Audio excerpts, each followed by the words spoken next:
What is up, everybody? I've been gone for a minute now. I'm back with the jump off. Whoop, whoop. Okay, not really the jump off, but you get it. Like, it's been a minute, y'all. It hasn't been since July. I was gonna say my last podcast episode that I posted was July 2024. We're in January 2025. So happy New Year, you guys. Happy Thanksgiving. Happy Kwanzaa. Merry Christmas. Happy New Year. Like all the freaking things. Listen, I don't know if y'all can tell, but I am extremely, extremely excited to be here. Y'all, I am on a new recording platform. Got some changes coming up. Like, I've been in and out of the dating streets. I've been through a space of grief, and I'm not going to get into that in this episode. I'm going to save that for another episode for sure, for sure. But I do want to talk about that. But man, I'm excited to be back. In today's episode, I'm super duper excited to get into. I actually have my notes on my phone, y'all. Because I stole this from another podcaster, Tora Cinch. You guys have probably heard me talk about her several times on this podcast episode. Well, not this episode, but on the podcast. Tora Cinch, she's a Dallas native and Dallas, Texas native, and she's a dating coach. And y'all, she is so freaking cold. And the crazy thing is, I've been following Tora since like 2013, 14. So I've been following Tora for at least 10 years, and I'm just excited to see her growth. Like, I really feel like she's my bestie in my head. And it's crazy because we're both in the DFW Metroplex, and I have yet to run into her. So I'm a little salty about that. But listen, you guys, today I don't know how short and sweet I'm going to keep this episode, but this episode is about things that I have learned post-divorce. So, I got divorced in 2018, but left my ex-husband for good in 2020. So we are 4 years out, because I'll say that because it was November of 2018 when I got my divorce, and like July of 2024 when I left for good. So we're not really right there at 5 years, but definitely at 4. And so I just kind of wanted to come on here and share with you guys some things. I thought that this would be, I'm going to do a couple of solo episodes just because I've been out for so long. And I just want to share with y'all. Y'all, I'm sorry, but my lips been looking chapped. So in Dallas, Texas, or in Texas, period, when snow comes around, like, we shut the whole state down. And so we've had 2 snow days and the state has been down. We got the sun that's out now. And I said to say, I have been chilling in the house. I ain't been putting on a lip balm or nothing. And so as I'm looking at my lips right now, so give me a second. Yeah. Because see, what I'm not going to do is come back off of a hiatus and then y'all be talking about me because my lips chat. Okay? No, we're not going to do that. But yes, so I ain't gonna even hold y'all up. We're gonna get into it, right? I actually, and I'm pretty sure there's more, but these were just some of the things that came off the top of my head, and I want to talk to y'all about. I have 25 things on my list of things that I have learned since my divorce. Okay. And these are in no specific order. They were just as I was thinking about sharing them with you guys, I would jot them down in my phone. So number 1, the more I loved him, he would love me. So I really had this belief that the more that I loved him, like, if I would ignore all of the red flags, right? And because you know how men are too, right? Especially narcissistic, toxic, emotionally abusive, manipulative men are.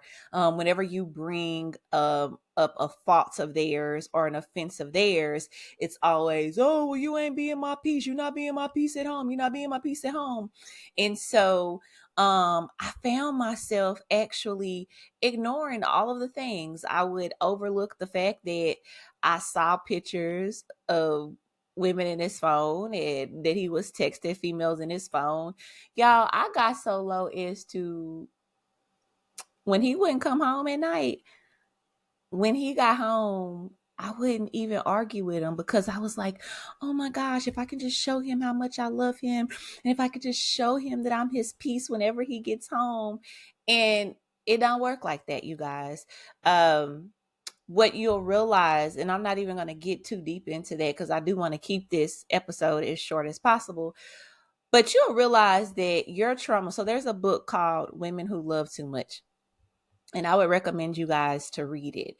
But basically, what she talks about is that women who love too much, and women who, if you have found yourself doing what I have done, where I tend to love them harder, hoping that they would actually see me and want to change their behavior and actually love me the way in which I desire to be loved and the way in which I love them. Um, it made me, that book really shows you that there's a trauma, a root trauma to that, right? And mine was rejection. But she really talks about how, like, all of us, when we find ourselves in this spaces of loving too much, all of us have a trauma, a root trauma from our childhood that in which that is connected to. And so I just want to share with you all, if you are experiencing that, like you finding yourself loving your partner more in the hopes that he'll change, he's not going to change. Like, I'm sorry to tell you that he's not going to change. And there is definitely some work that you need to do within yourself. There are some questions that you need to ask yourself as to why you are showing up in this way, why you are accepting less than, for the sake of getting his love. Okay, so number 2, we treat ourselves one step lower than we allow others to treat us. And so here's the thing. I want you to go back and really think about, how are you allowing your your partner to treat you, right? If it's constantly breaking boundaries, if it's constantly breaking his word, him not, you know, you can't trust him, he doesn't have any integrity, you consistently take him back time and time again after you said that you wouldn't, is he emotionally abusing you, physically abusing you? Look at those things, look at the things that you have accepted from your partner, right? And then I want you to go and look at how you are treating yourself. What are the things that you are saying to yourself day in and day out? Because I'm pretty sure, you know, it's the messaging of, well, I'm just going to stay in this safe relationship because at least I know what I'm getting on this side. Or you stand out of fear of, well, if I leave him, I may not be able to find anybody else. I've been hearing that there's pee in the dating pool. And so it's scary for people out there. And so I just better stay with what I know is best. And when you have that, and I guess I'll go ahead and go into my third point, was when we operate out of, I was operating out of a lack mindset versus an abundance mindset. And so when I first left my husband, or one of the reasons why it made it harder for me to actually leave my ex-husband, was because I had the beliefs that I'm not desirable, I'm not beautiful, I'm not attractive, nobody's gonna want me. Because the crazy thing is that when I was married, no one ever approached me, no one ever told me how pretty I was and all those things. But energetically, people can see that, people can sense that insecurity in you, right? But then once I got the courage to leave, and when I started to work on myself, let me tell y'all, one day I was in Walmart, looking like I'm looking right now, honey. Looking like I'm looking. Okay. Bun on top of head. And honey had on my little tights and my tennis shoes. Oh, sis was looking, but don't get it twisted because sissy is thick. Okay. So I just look, reaching on the top shelf to get that peanut butter, honey. And this man came down the aisle, and he was cute too. And he came down the aisle and he was like, I just had to come down this aisle just to tell you how beautiful you are. I mean, no makeup, no nothing. And I'm sharing this story with you because of this one reason. when you actually leave an emotionally abusive relationship and you start to gain that confidence back in yourself and you start to see the worth in yourself and the value within yourself, um, it don't take all of that. It don't take all of the makeup. It doesn't take all of what we have been made to believe that it takes. All it takes is loving yourself in that true confidence that you have within yourself to be attractive to whoever you're wishing to attract. And so I would say that, like, don't operate out of a lack mindset. There That's one of the number one issue concerns when I'm working with women. Like, it be on day one in our sessions and they be like, oh, well, I'm gonna be single for the rest of my life. And first of all, I'm like, sis, we got to get you together. We got to build trust within yourself. We got to build your self-esteem. We got to build your confidence. And like, how can we just can't, sis. And so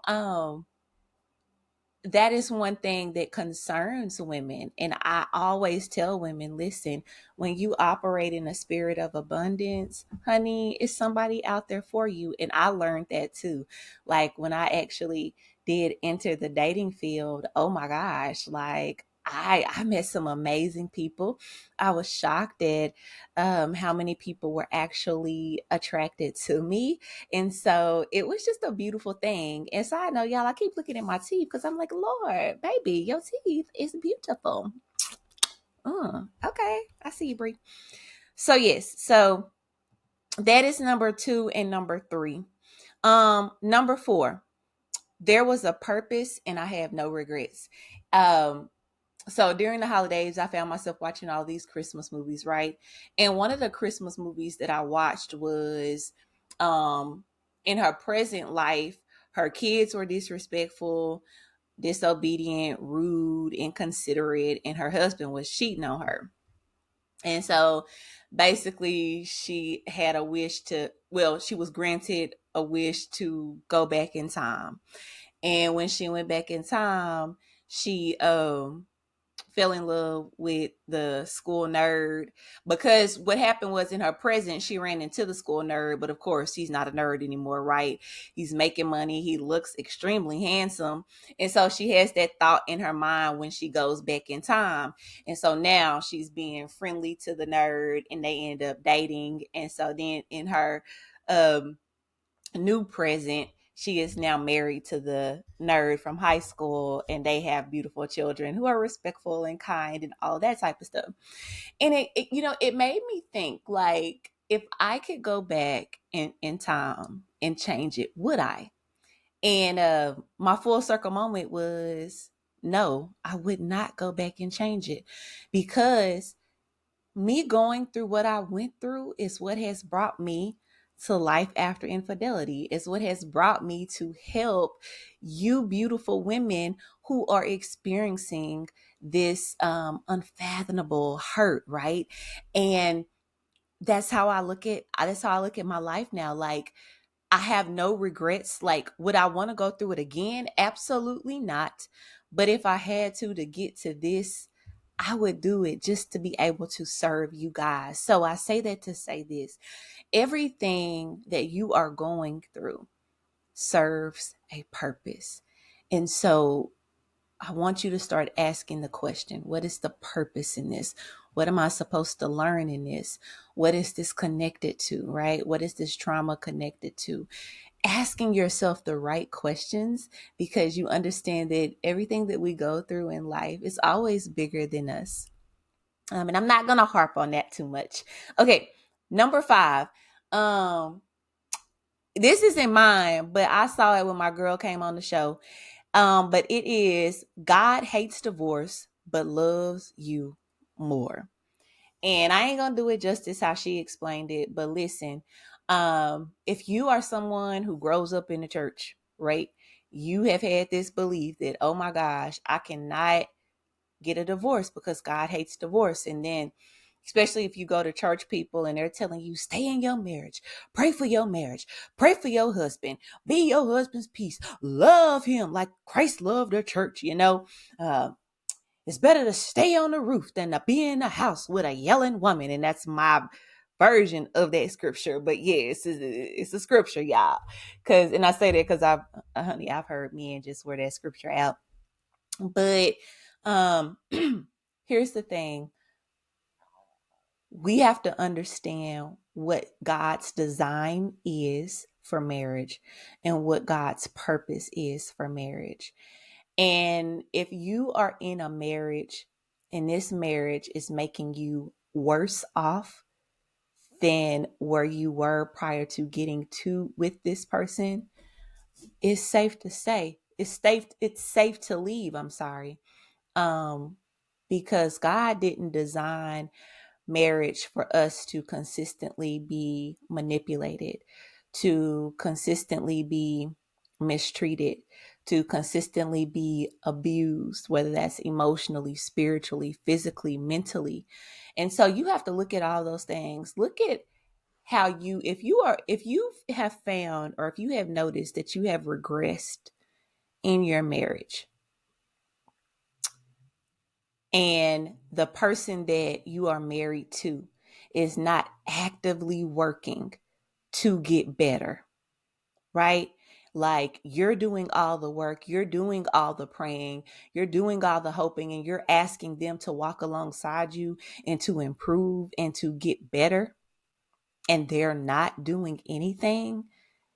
It is safe for you to leave, because God loves you and He cares about you and your safety and your heart and your spirit and also your purpose.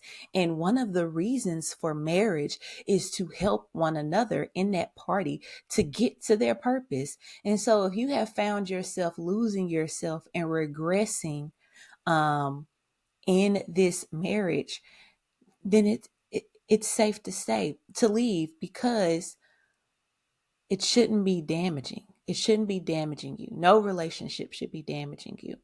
And so just remember that God hates divorce, but He loves you more. And so if you are in an environment where it is not safe and healthy for you, then you should probably look at leaving. And when I talk about regressing, like, I remember people just telling me, you're not the same person anymore. Like, you've lost your confidence, you've lost your glow, you've lost your laughter. Like, anybody who knows me knows that I am a goofy, vibrant, shoot, I was class clown of my high school, y'all. So like, I'm a fool. Like, I love to have a good time. I love laughter. And people were finding that I couldn't laugh anymore. I didn't have my joy, right? I was just broken. And if you are hearing those same messages like, hey, you're not yourself anymore, what is wrong? You don't look the same, you don't act the same. You have to, if you're losing yourself, is what I'm saying. And that's a key indicator that it may be time for you to at least separate or step away from this marriage to come back to find yourself. But also regressing. Like, I have a friend and he's always like, I don't understand how you were broke or married than you are single. And the thing was, like, even though we were a 2 income household, I was paying most of the bills, and sometimes I was paying all of the bills. Um, Even though he made more than me. And that's the crazy part. I remember one time our lights got cut off because he was responsible for paying the light bill, but he didn't even pay the light bill on time, Lord. And so I would have to pay that. I had to pay that one time. And so just looking at those things of like, listen, what am I actually gaining from this relationship outside of saying I got a man? And I can say I got one, but he don't come home every night consistently. He's not loving me. He doesn't send me kind words. Shoot, he still had my name saved in his phone as Brianna Webster, my maiden name. So I'm gonna leave that there, and we're gonna go ahead and go to the next one. Number 6. I am desirable and there's no shame. One of the reasons why I created Life After Infidelity is because when I first made a post that I was divorced, and the reason why I was divorced because of infidelity, At the time, I think I had 75 to 85 followers. And I remember I made that post and it only had, in 30 minutes, it was up to 1,500 views. Crazy. And when I made the post, there were people who didn't even, if you go look on their social media pages, it appears that they are in happy, loving, successful marriages. But yet they were in my DMs asking me questions about infidelity and how to navigate it and how to get through it. And so what I have learned, and that again, why I've created Life After Infidelity, is like, I want you to remove the shame that is connected to your partner cheating on you. It is nothing to be embarrassed about, honey. It is nothing to be ashamed about. Um, you know, when you come out of this, you're going to wear it with a badge of honor that I am a conqueror, right? I am an overcomer. I am an infidelity freaking survivor. And it feels so good, right? Because for years I hid behind the shame. I remember my mama calling me and telling me that somebody was like, hey, she needs to stop posting about infidelity. Hey, she needs to stop doing XYZ. And my mama was like, this is her business. This is what she does, and he was trying to shun me for talking about the work that I do and how I have overcome infidelity and how I am helping people. And I was like, people don't understand. When you're silent, is when you need to be concerned. When you're silent is when you really need to be trying to help somebody. But now that I am voicing about my triumph, and now that I am voicing about how I help other people, like, baby, I'm on the other side of that thing. But again, so many people will try to shame you into your experiences, and especially, you know, men, right? Like, they'll say things like, well, you were just so argumentative as a woman. He probably did, and they will put all of the blame as to why a man steps out on their relationship or on their marriage on the woman, never taking accountability or never, giving the man some responsibility for his actions and his behaviors. And so release that shame, release that thing today. Okay. Okay. Number 7, I can be bitter, but don't stay there. And I remember there was this quote that I read. No, Dr. Henry Cloud in his book Trust. Excuse me. And he talks about, you need anger to get you to a place to actually leave the abusive relationship. But then at some point, once that anger has allowed you to leave, you have to let that anger go and start the healing process.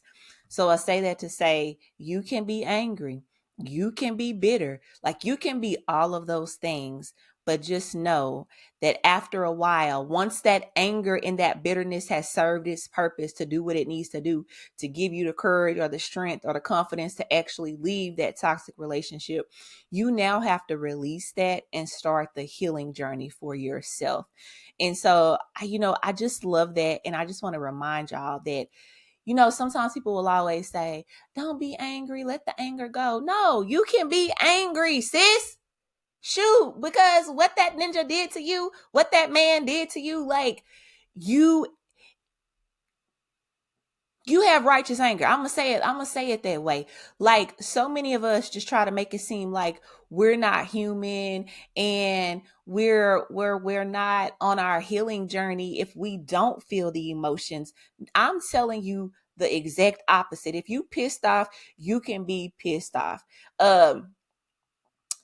What does the Bible say? Be angry, but sin not. So yeah, so like, you can feel all of these emotions. Now, I'm not saying go and smash his windows and stuff, because then, now you're gonna have legal. And I don't want y'all to be like, well, Brianna told me on Life After. No, no, no, no, no. I said you can feel the emotions. You can be pissed off. You can be bitter. You can be angry. I'm not telling you to go and act on those things, but what I'm saying is you can acknowledge those feelings, and don't let anyone make you feel like you can't acknowledge them. Okay. Okay, so we at 24 minutes, y'all. Oh my gosh, and I am just on 6. Lord Jesus. Okay. Number 7. If he cheats a second time that you take him back, that's his character. Um, and I've learned that, right? I think that, well, first of all, let me say this. There are components that you need to look for in order to determine if a partner is someone that's a good candidate to rebuild trust with. And so that is something that I work with women alongside to help them determine, after my person has cheated on me, is this someone that I can actually rebuild trust with, right? But outside of that, if you actually take them back and they cheat on you a second time, sis, listen to me loud and clear.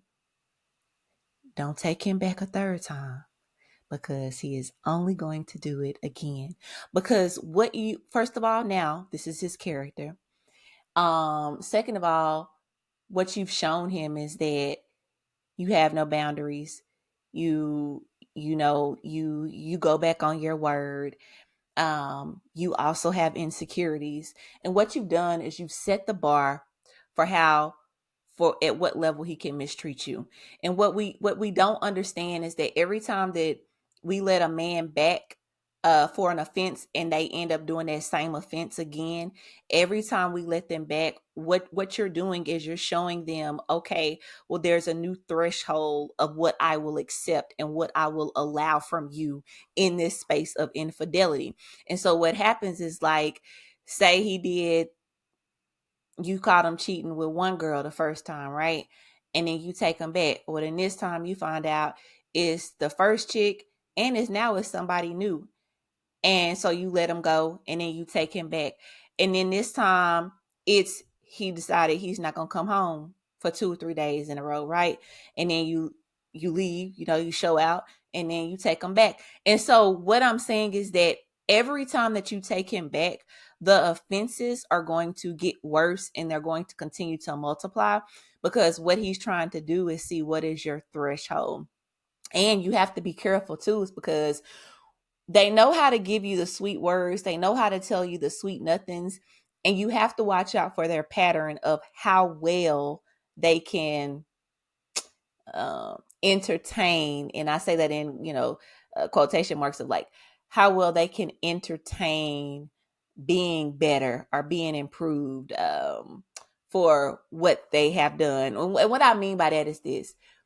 My ex, his threshold, like his limit was 3 months. Like whenever I would take him back, he would always do good for 3 months. And then after 3 months, baby, he starts showing his tail again, not coming home at night, finding additional women, all the things. So some people, they say their partners max is 6 months, 4 months, 3 months. So you also have to watch for that, their patterns, like they're going to tell off on themselves of how long they can truly stay away from their character, who they are. Okay, number 9. What is he apologizing to me for? I think about this, I was so vulnerable and I was so hurt and I was so insecure during those times that every time that I would find out about something, then my ex would come back and he would be like, I'm sorry. And I would never ask him, well, what are you sorry for? I was just so happy that he was saying, I'm sorry, right? And in my mind, what I took that is that, oh yeah, he is sorry for cheating on me. He is sorry for hurting my heart. He is sorry for how this made me feel. He is sorry for the old wounds that this has, brought back up. He is sorry for the trauma that this is now resurfacing in my life. He is sorry for all of it, and he's not gonna do it again. I have no idea why I broke out in the song, but I felt that thing. And that's not the case. He was sorry he got caught. Point blank, period. Like, he was sorry he got caught. And to some point, he was sorry that he hurt me, but he wasn't sorry about cheating on me, because he never stopped cheating on me. And how do I know he never stopped cheating on me? Because when I asked him, why can't you stop? This man told me I can't stop cold turkey. Anyways, that is a whole nother. Go listen to episode 1 or 2, honey, and then you can, okay. Number 10, don't lose yourself in your dreams. This is coming with a lot of women, because it really goes back to what I talked about. It's the first one. You know, we love we love them so hard, and we think that the harder that we love them, that they will see us and want to stop the behavior. And here's the thing too, we lose ourselves in these relationships, and one of the reasons why is because a lot of these people who are serial cheaters, they are manipulative, and some of them are borderline narcissist, if probably narcissist altogether, but they have found a way to come in and slowly control you, right, and slowly deter you from everything that brings. And here's the thing about it, when we talk about losing yourself, you'll also find that they're stripping away things from you that bring you joy and that bring you confidence and that separates you from them. So, what they have done is completely stripped you of who you are, and everything that you do now has been in alignment and connected with who they are. So, that's why, for the most part, whenever you leave this relationship, baby, you so lost, like you don't, because you don't know yourself. And rightfully so, you don't know yourself, because this man has crafted a beautiful way in which you have lost yourself, giving up everything that that he claims he loved about you, that attracted him to you. He's made you strip away all of that, and everything that you have been doing for the last 3 to 6 months, or a year, 2 years, 5 years, 10 years, 15 years, everything that you have been doing has been based on him. And so that's why you're you're in this whirlwind of hurt and confusion and loneliness, because you have totally lost yourself and you have to refigure out who you are, right? And so I just want to bring you comfort to know, like, it's okay. You don't have to be sad about that. Okay. Where are we? Because I know I said don't lose yourself in your dreams. Okay, cool. 11. Being vulnerable is a superpower. One of the things that I look back on now is, first of all, I thought I was doing a good job of hiding, A, that he was cheating on me, B, that I was broken, C, that I was depressed, D, that I was angry. Like, all of these things, I thought I was doing a great job at it, honey. And listen, let me tell you, when I remember when I did start telling people, well, yeah, my husband is cheating on me, they were like, ooh, okay, well, about time you realized that. And I was like, wait, what? What the what? So I say that to say this: being vulnerable is a superpower. The people you love also love you. And if you need help, it is okay to just tell somebody you need help. And I'm not going to harp on that one for too long for the sake of time, because I do want to go through these all. But listen, if you need help being vulnerable, the Bible says that his power is made perfect in our weakness. And so I'll just ask for help. That's where our power comes from. That's where our help comes from. That's where our strength comes from, right? And so just ask for help, because I can't say it enough. His power is made perfect in weakness. For the Bible says those who sow in tears will reap in joy. And so, baby, listen, reach out to somebody, even if you just down on your last and you're sad and you're broken and you're hurt and you're confused and all you got is tears. You can't even get the words out.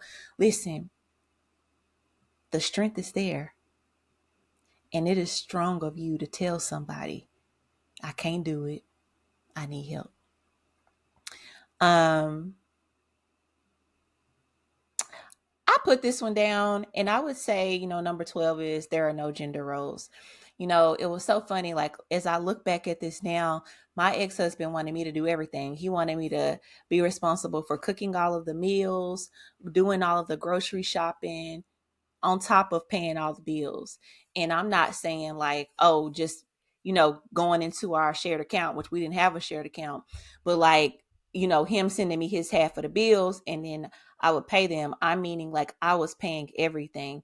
And so what I would say too is like, as you're moving forward and you're trying to navigate either how to rebuild in your relationship or how to, if you're in the dating area, dating scene now, I would say really be careful of that. Like, there are no gender roles in this situation. Like, it is about building a partnership together.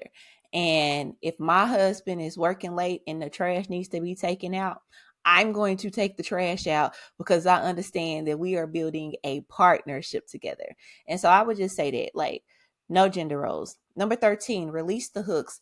As you are on this healing journey, and I'll tell you, one of the hardest things that I had to do was to, when I left my ex-husband for good, was that I had to cut off all my connections to him. So my mother-in-law, my sister-in-law, my niece, and it hurt me, like all of his aunts and cousins who we were friends on social media and stuff. Like, it hurt me to the core, but I had to release those hooks. So I would say anything that could potentially reel you back into him, you have to release those hooks and do it now. Because what you don't realize is that you can see that one little thing on Facebook or Instagram, or your mother-in-law could send you a picture and it could reel you back in. And if you have to stay connected to your in-laws and things like that for the sake of children, making sure that you have some strong boundaries in place that will allow you to not get reeled back in. So really think about what that looks like so that it can prevent you from getting reeled back in. Okay. I'm trying to figure out, do I want to do a part 2 to this, or do I want to, maybe we'll do a part 2. I don't know, y'all. Okay, I need help. Okay, I'm gonna just go really, really fast. Okay. What I would say is next, number 14, your emotions are valid and feel it, but I've kind of already talked about that. And when I was talking about like righteous anger, feel all of your emotions. Like, all of your emotions are valid. I think sometimes we feel like we have to hurry up the healing process, and we have to hurry up and say, oh my gosh, I'm doing so much better. I got my divorce. I feel free. No, you don't. And that's okay. Like, it's okay to say, I'm in a space of grief right now. I'm in a space of confusion. I've been in a relationship for 13 years. It has now ended due to infidelity. I am broken. I am insecure. I have no self-esteem. I don't know how to move forward. Like, it is so totally fine to say all of those things because they're valid. And a lot of times, what prolongs our healing is that we're suppressing our emotions. So whatever emotions you are feeling, know they are valid and allow yourself to feel them. Number 15, the symptom, not the root. And what I mean by that, when I say the symptom, not the root, the symptom of being cheated on is insecurity. The symptom of being cheated on is low self-esteem. The symptom is an inability to trust. The symptom is being very guarded with your heart, right? Like, those are all symptoms. But there is a root issue to, especially if you have stayed with the serial cheater, or you overlooked a lot of red flags, like you let a lot of things go, or you still feel like that this act has something to do with you. There's always a root to it. My root was rejection. I have one client, her root was she had daddy issues. And so there's always a root connected to the symptom. So a lot of times, we're healing the symptom. We're going on Facebook and we're posting a picture of us, dressed up and having a girls' night and doing some self-love and self-care. And I'm not saying that any of those things are not important, because they all are important. They were extremely beneficial to me and my healing journey. But what I'm saying is that those are just the surface level issues, and you really have to get with somebody, an expert, me, hit me up, who can help you navigate the core wounds or the root wounds of that. Um, find somebody that you worship with. Like, and when I say worship, I really just mean like y'all got to have the same beliefs, because I also found that my ex and I, like, we didn't, our belief systems were different. And I've found that that is extremely hard, especially if you're wanting to rebuild with someone. If you guys don't have the same foundational principles spiritually and whatever you believe and whatever you follow, it's going to be extremely hard. You guys are going to be unequally yoked. You guys are going to be seeing things differently. His beliefs and your beliefs are going to defer, and so there's really no way for you guys to kind of cohesively move forward on the same goal. So I would just say that, like, make sure that you have somebody that you worship with together. Like, now that I'm back out in the dating scene, that's something that is extremely important to me. A person's belief system and their relationship with God. Um, oh Lord, taking it out on family, but it's not their fault. Y'all, I took a lot out on the people that were closest to me. I took a lot out on one of my closest cousins, as well as my mama. And I remember my mom telling me, this is post leaving my ex-husband, and I'm going through my healing journey and I'm getting better now. But I remember her telling me that she was telling her best friend at one point in time, I'm going to stop coming to see Bree for a while because she's so mean to me.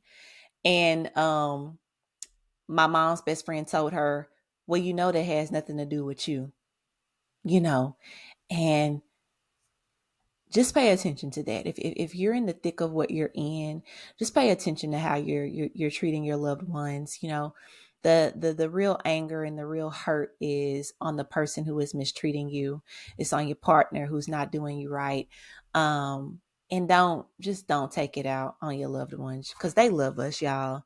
And sometimes it's just easier because they're there, they're present, and we know that they ain't going nowhere. And so, yeah. Okay. 18. What I will say again, now as I'm dating, his values should be complementary to mine, and making sure that his values include me. And what I mean by that is this, like, I don't want anybody who has the same values as me, because then I'm basically just dating myself. But I want somebody whose values complement mine, right? So for example, like, I do care about abundance and creating generational wealth for my family and generations to come. And maybe I get with someone who loves to budget, who's great at budgeting, right? So you see how those kind of, work well with one another, right? Maybe he values fitness and really wants to have a healthy lifestyle, and I love to make healthy meals. I love to meal prep and things like that, right? So just making sure that you guys' values, or whatever, I'm sorry, well, yeah, your values complement one another. And just make sure that, like, they include you. Like, does it include monogamy? Does it include wanting to build with their partner? Like, how are you included in his set of values? 19. Ooh. Older people are unhappy in their relationships too. We used to say this thing of like, oh, well, they've been married for 34 years, 44 years. But don't let them years fool you, because there are some people who have been married for a long time who are just unhappy, just as unhappy. I remember I was telling a coworker, she had came back to visit. She had retired and she was coming back on campus just to say hello to people. And I ran into her, and she was asking me like, okay, well, how's your husband? I told her, I was like, oh, okay, well, I'm divorced now. And she was like, oh my gosh, what? And then she proceeded to tell me that her and her husband haven't been sleeping in the same bed together for 15 years, and that they just tolerate each other. And I've heard that from so many other people who are in marriages that have lasted for 30, 40 years. And so I say that to say this: don't let the length of time in a relationship make you feel away or make you feel less than. Baby, there are people out here, and in relationships for a long time and they are just as unhappy. Um, Number 20, don't participate in the guilt trip. As you decide to leave, as you get the courage to leave, they are going to find ways to get in touch with you through your friends, through your family. And that's why I say any of those connections, you got to release those hooks. You got to block them from anything because they are going to try to really guilt trip you. And you have to make up in your mind that you are not going to participate in that guilt trip. Okay. I'm going fast because I don't really want this episode to be super duper long. Okay. Number 21, emotional abuse is a form of abuse.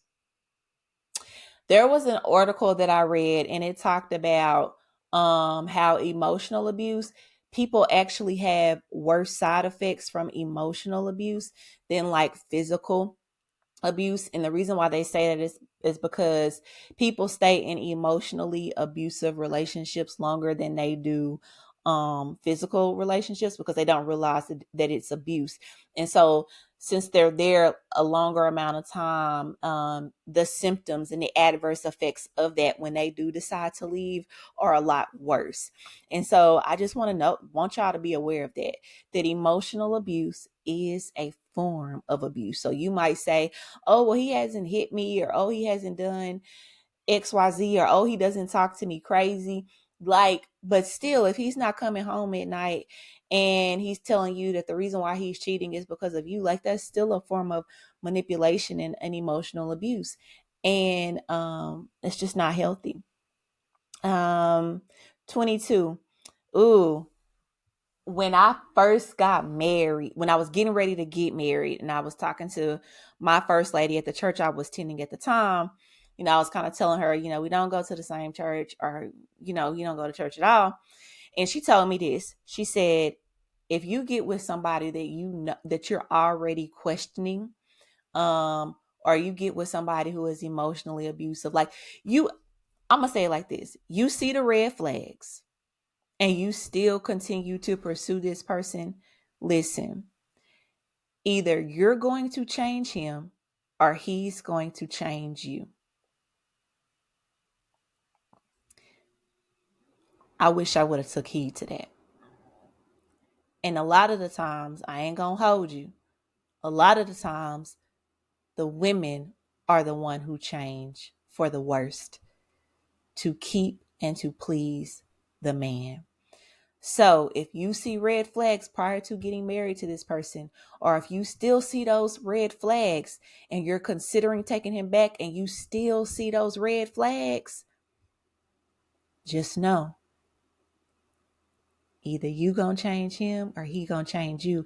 And if you still see those red flags and you haven't seen any signs of change, would insist what that tells me is that he is not changing. You are in fact the one that is changing. Number 23, don't let fear, scarcity, insecurity lead you. Again, I kind of already talked about this from the abundance mindset, so I'm not even going to get onto that one. But a lot of times we stay because we know that we're going to go back, and we feel like we're so weak that we're going to go back, and we don't want to be talked about and we don't want to be judged. But again, I already talked about that one. Scarcity mindset. Don't let scarcity make you stay in an unhappy relationship. 24. Dating helps you learn about yourself. So now that I am back in the dating space, you guys, I'm learning so much. And I remember when I first entered into the dating space, I was with my life coach at the time, and I remember I was attracting all of these men who were just like my ex-husband. So then I had to scale it back and figure out, okay, what parts of me do I still need to work on? And then I would get back out there, and then I realized I was attracting emotionally unavailable men. And so then I had to come back and be like, okay, well, I need to work on this because what energetically am I putting out there? But dating helps you learn about yourself, and dating is fun. And if you're doing dating the right way, you got a strategy, you know what you're doing. And I'm no dating expert, but dating does have the potential to be fun. And I am learning a lot about myself. I am learning a lot about where there are parts of me that I still need to heal.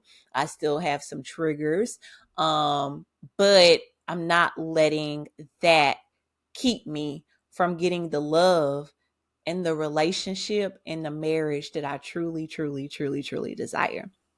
Um, Number 25 is, physically leaving and emotionally leaving are two separate things.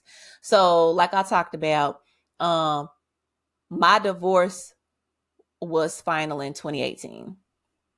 And so that's the physical part of that, right?